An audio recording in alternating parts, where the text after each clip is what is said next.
Okay, so I'm gonna the meet the meeting. I will present my screen. Mm,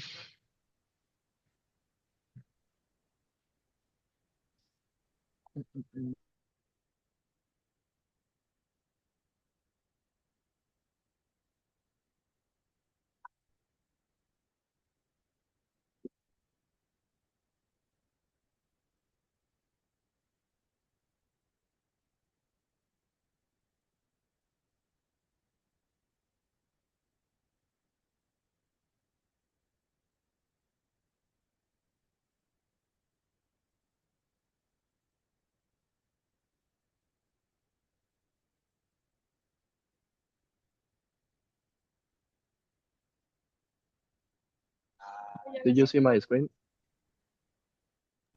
Yeah. Okay. So we are gonna present the digital magazine. So the members of the team are Axel, Hunter, Jordan, Kaylin, and me, Presman. And our English professors are Eli Galindo and George Williams. So this is the table of contents. In the page number 3 is the topic Halloween and Day of Death. The number 6 is 4th July and 15th September. In the page 9 is history of the Statue of Liberty. And in the 12th is Christmas difference. And in the 15th is the topic sports difference. So the first one is Halloween versus Day of Death. Please, Hunter, if you want to present your topic.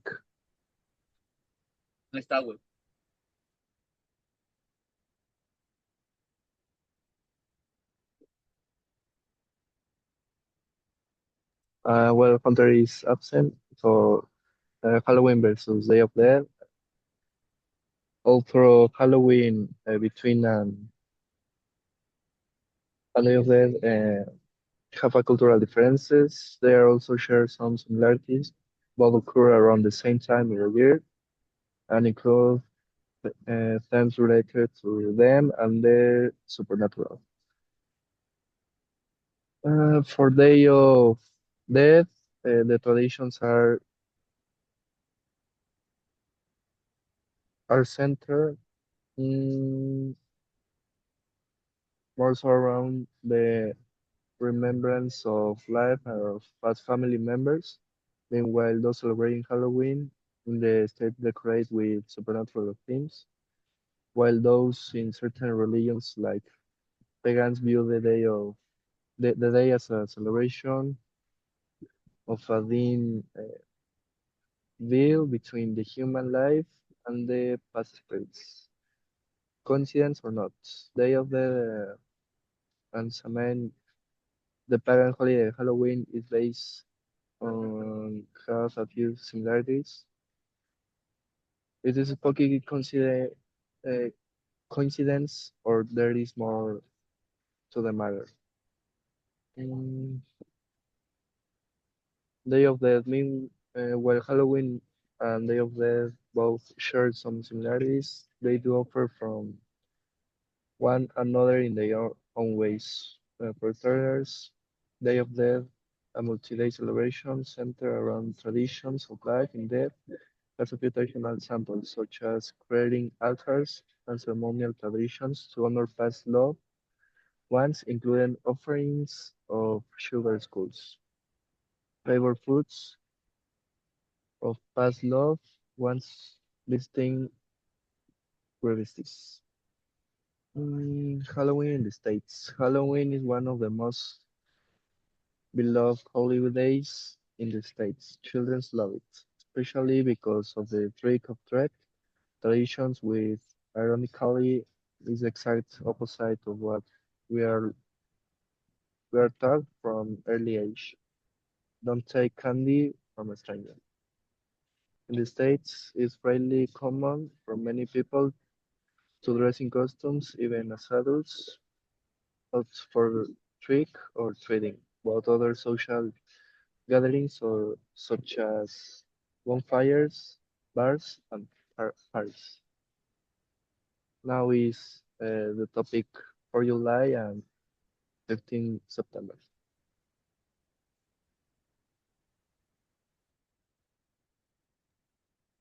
Well, I'm gonna tell you the comparison between the 4th of July and the 15th of September.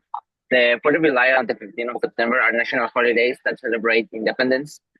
Both dates remember the moment when each country began their fight for freedom from a colonial rule. The United States wanted independence from Great Britain, and Mexico wanted independence from Spain. Even though the countries are different, both celebrations represent the same idea: the desire to be free and self-governated. Um, Both events started because people were unhappy with colonial control. United States, the colonial, were angry about the high taxes and not having representation in British government.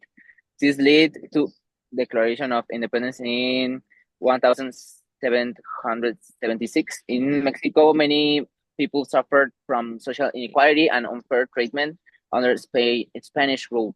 So in 1810, Miguel Hidalgo called the people to rise up and vote, starting Mexican independence movement. So however, each country began independence was different, but in the United States began with a written document called the Declaration of Independence. This document explained ideas like equality and natural rights. And Mexico began with a public speech called the Grito de Dolor. Instead of a document, it was a call to action that started a long war. Um, the people involved in each movement were also different because in United States many leaders were educated, who want political independence. In Mexico, many people, poor uh, communities, and um, many people joined the fight because they wanted better social and economic conditions. Finally, even to both holidays celebrate freedom, they also remind people unfinished struggles. In the United States, not everyone has equal rights, including many people. And in Mexico, independence did not immediately end inequality or political problems. Because of this, both holidays are moments to celebrate, but also to reflect. In conclusion, the 4th of July and the 15th of September are similar because both represent independence and national identity. They are different in how independence began and how was involved. However, both celebrations continue to join and be together with all the people and remind them of their country history and values. Thank you.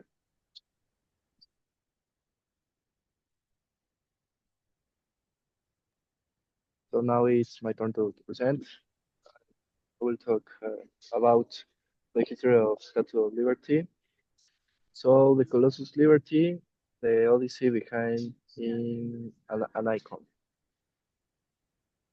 Uh, Weighing more than 225 pounds of copper and steel, the Statue of Liberty is the result of an artistic obsession, a miracle of 19th century engineering, and the crowdfunding campaign that defined history. So we travel back in time to understand how French gifts became the beacon of the world. A dream between glasses of wine. History uh, didn't begin in an official office, but at a dinner near Versailles in 1865. Edward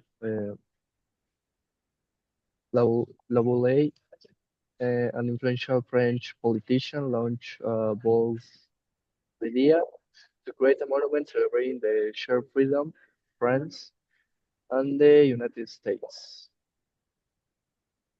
It was a political message following the end of the Civil War and the abolition of slavery in America. Among the guests was the sculptor Frederick August Bartholdi, a man whose ambition was promotional to the size of his works. So he crossed the Atlantic and upon entering New York Harbor, fixed his gaze on the small island of Bedloe, anatomy and ensemble. Every detail of liberty enlightening of the world is a visual code, the crown. Its 7 points are not just static, they represent seven seas and continents, as mention of universal freedom. The tablet. In the left arm, she holds the law July 4, uh, mm, mm, mm, mm, is July 4, 1976, reminding us that freedom without law is chaos. The feet, almost no one notices them from the ground, but Lady Liberty is walking.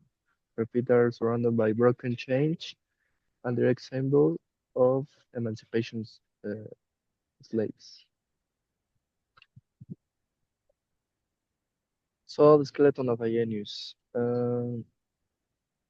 Bartholdi was the soul of the project. Gustav Eiffel was its backbone. Before his tower in Paris was even a sketch, Eiffel solved the monument's biggest dilemma: how to prevent a 46-meter statue from collapsing under the fierce winds of the bay. Eiffel designed a revolutionary iron framework system, a central mast from which his flexible copper skin hung.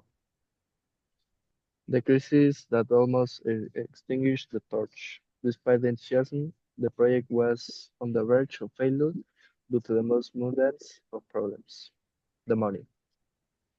So France paid for one statue, but the US had to finance the pedestal Congress, wash its hands of the matter, and New York millionaires closed their wallets. So Joseph Pulitzer, the press magnate, used his new paper, The World, to criticize the wealthy and appeal to ordinary citizens. He managed to get more than 120,000 people to donate anywhere from pennies to a few dollars. From diplomatic gift to mother of exiles. In October 20th, 1886, New York came to stand still for its inauguration. However, the status meaning changed organically over time. With opening of Larry Ellis Island in 1892, the statue became the first thing that 20 million immigrants seeking a new life saw. So in conclusion, today, after restorations that have bathed in torch in 24 karat gold and reinforced its interior, the Star of Liberty remains the most replicated and recognized monument on the planet. It survived wars, economic crisis, and the passage of time, acquiring the green patina that is now its visual signature, but was originally the reddish glow of Kurt Cooper.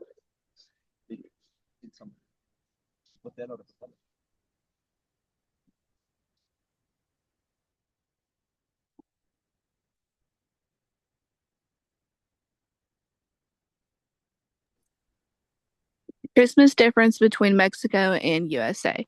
Both Mexico and the USA celebrate Christmas, but they celebrate in some different ways. For Mexico, they start celebrating Christmas on December 16th. Mexico celebrates Christmas in 9 days. When for the US, they celebrate on December 25th. For Mexico, they open presents on midnight, and the United States opens up presents on morning of Christmas. For Christmas, they have pinatas and they have the midnight mass. The United States, they have stockings, Elf on the Shelf, and Santa Claus.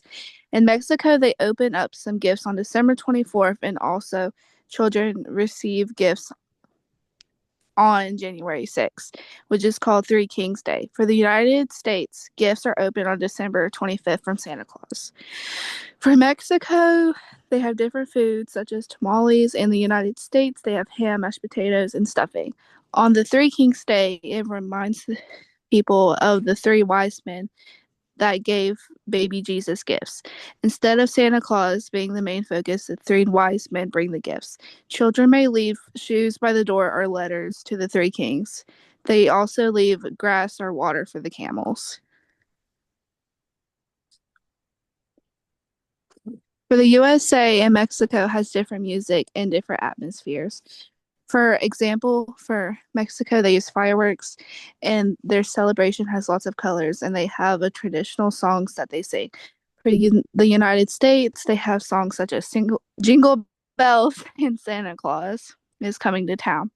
In the USA, they also decorate Christmas lights on houses and sometimes people use decoration as competition. For the USA, Santa Claus brings presents on Christmas Eve. Kids leave out stockings so that Santa Claus can fill the stockings up, and they leave out carrots for the reindeer, and they leave out cookies and milk for Santa Claus. For Mexico, the colors they use for decorations is red, green, and gold. And then for the USA, it's red and green. For Mexico, they have lanterns and pinatas and they do fireworks, and that happens on Christmas Eve to celebrate. In Mexico, there's a big dinner before midnight, and celebration continues in early morning. For USA, there's a big dinner on Christmas Day or Christmas Eve.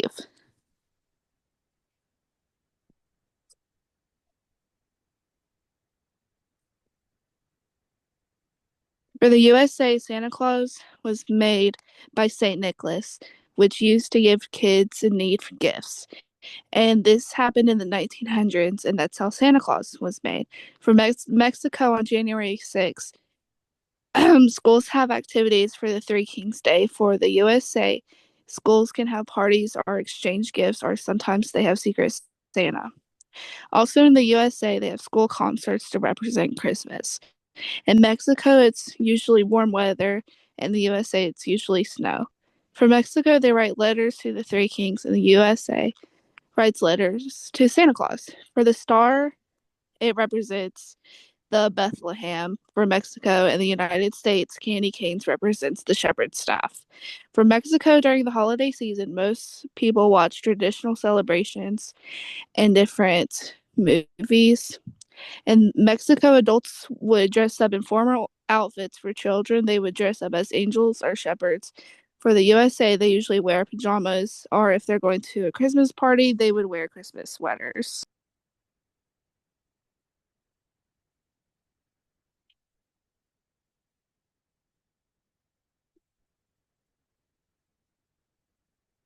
American football and soccer represent two major sports with distinct global footprints in Mexico. Soccer traditionally reigns as the most beloved and widely played sport, deeply embedded in the nation's culture and history. However, American football has been steadily gaining traction, carving out a niche following, particularly among younger demographics and in specific regions. This report explores the multiple dynamics between these two sports in Mexico, examining the popularity, cultural impact, economic factors, and media coverage.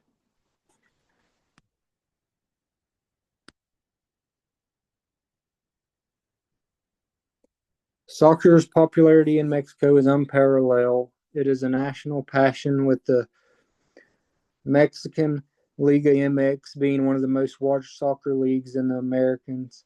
Soccer is played at all levels, from amateur neighborhood games to professional stadiums, attracting a broad and diverse audience. The Mexican national team's performance in the World Cup generate immense national pride and viewership, While American football does not have rival soccer in overall popularity, it has experienced growth, particularly in urban areas and among middle to upper class population. The National Football League has made concerted efforts to expand its reach in Mexico, hosting regular season games in Mexico City that have drawn significant crowds. Youth leagues and school programs dedicated to American football are also on the rise, indicating a growing interest at the grassroots level.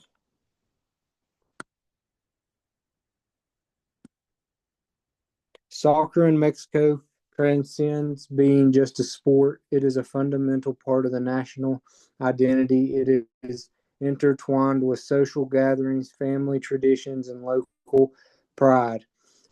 Economic soccer clubs like Club America and Chivas de Guadalajara have massive followings that span generations, fostering a strong sense of community and belonging. American football, while not as deeply rooted, brings its own cultural elements.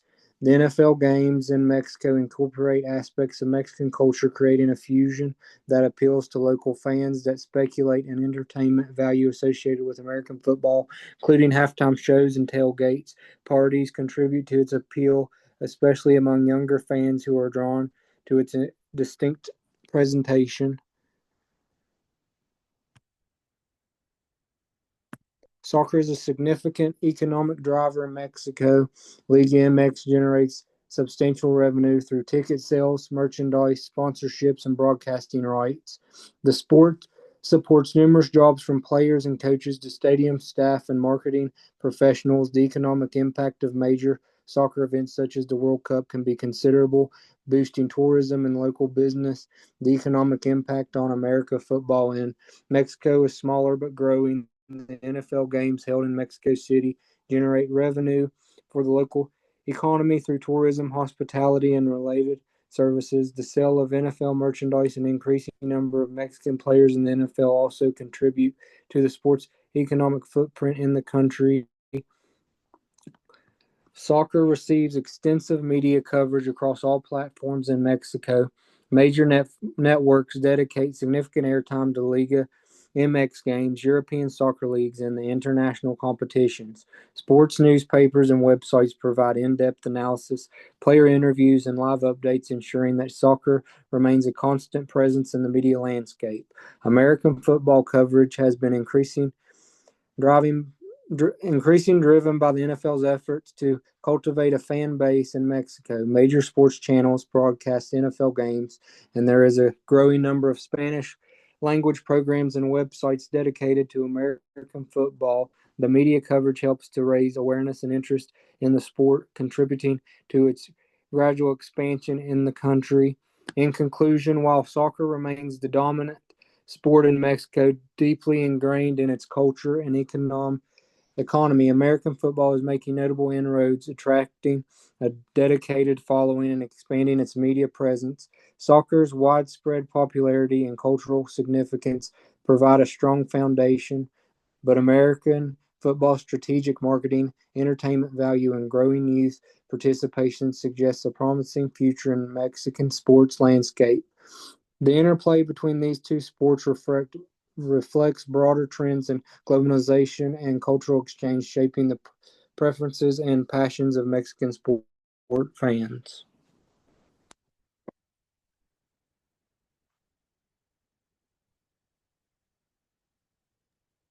Thank you. So Hunter is here in the meeting. Oh, I'm ready to do mine whenever. okay, okay. So you want to present your topic? Yeah. Okay. Here's.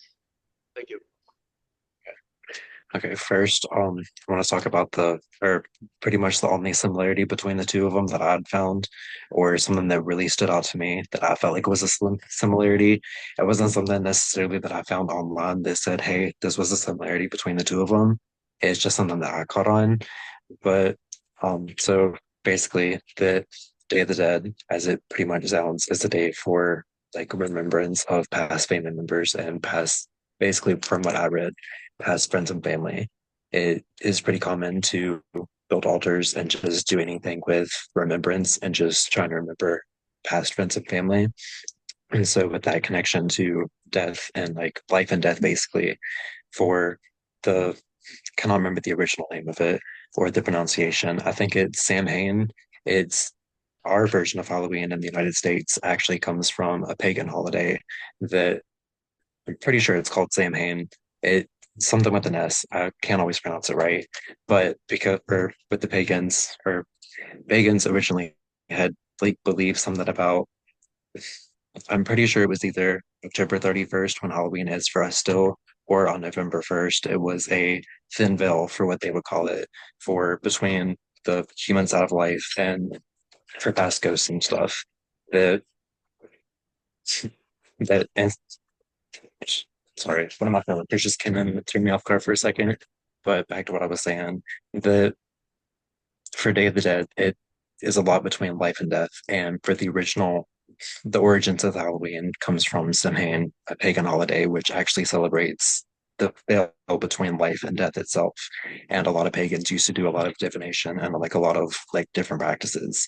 That's why it's very common for today. Psychic readings and stuff like Ouija boards or tarot cards are more common around Halloween and different types like that. So, but as for just Day of the Dead itself, I'm not going to try and pronounce the Spanish name of it. I know that I would absolutely butcher it and most likely embarrass myself for it. But from everything that I'd read about it, it does seem pretty cool. And I've always thought that it is pretty cool. It's part of the reason why I wanted to choose it for this. But from everything that I read about it, it apparently seems pretty common that a lot of families like to visit grave sites or build something like an altar, something or something close within their home, or something that just something to remember past friends and family, someone that really meant a lot to you that isn't really here anymore. It's just a great way to remember them, regardless if you like decorate skulls or sugar skulls and set them there, or if you like candles, or if you make their favorite preferred food. But over here in the United States for Halloween, it is a little bit different. And so ironically, although the our whole entire childhood, we are always told never accept candy from strangers. Halloween, October 31st, is the one day of the year that you're pretty much encouraged to do exactly that and to go from door to door and accept candy from strangers, which thinking about as an adult is a little weird. But other than that, that's just something that usually kids do. There are a couple of teenagers and even sometimes adults just like to go out and do it for themselves, but it predominantly is just a lot more popular with children. Except there are a lot of people that still like to just dress up just throughout the day on Halloween still. I know plenty of people, I've even done it myself. Say if I have to work on Halloween, like I did here, that whenever I actually had to work here on Halloween, I showed up in a costume, and so did the rest of my coworkers. And it's just something that we usually always plan. And there's just trying to think of something else, but I cannot remember what it was. But other than going and receiving candy, because that's just pretty much what the kids do. That for adults, more so like myself, they do on Halloween, but I'm usually out with friends, say at like a bonfire or at a party or at a bar or just at a friend's house. And we're all just sitting around watching classic scary movies like Scream or Saw or Friday the 13th, just things like that that felt like the horror, like spooky type vibe. Because Halloween, especially in the United States, is like we're so centered around like monsters and like supernatural stuff, which kind of ties in with what I was saying a little bit ago about the pagan holiday Samhain, that you can kind of tell where it came from, but it's not like heavily influenced in it still. But I think it's really cool that both of them do have somewhat similarities and pretty much had nothing to do with each other as far as I know with origins. It's just that things that are completely unrelated happen to still get something similar. So that's all that I have for it.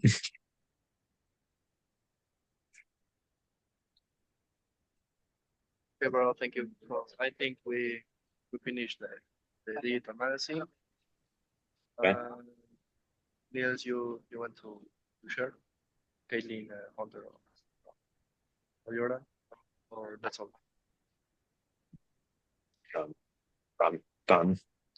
Okay, so I think this is the last time we we like face in a meeting. So it was a pleasure working with you, and maybe one day, or I don't know, like it was great to know us. So that will be fantastic, and good luck in your life, in your college. So thanks for all. I think you too.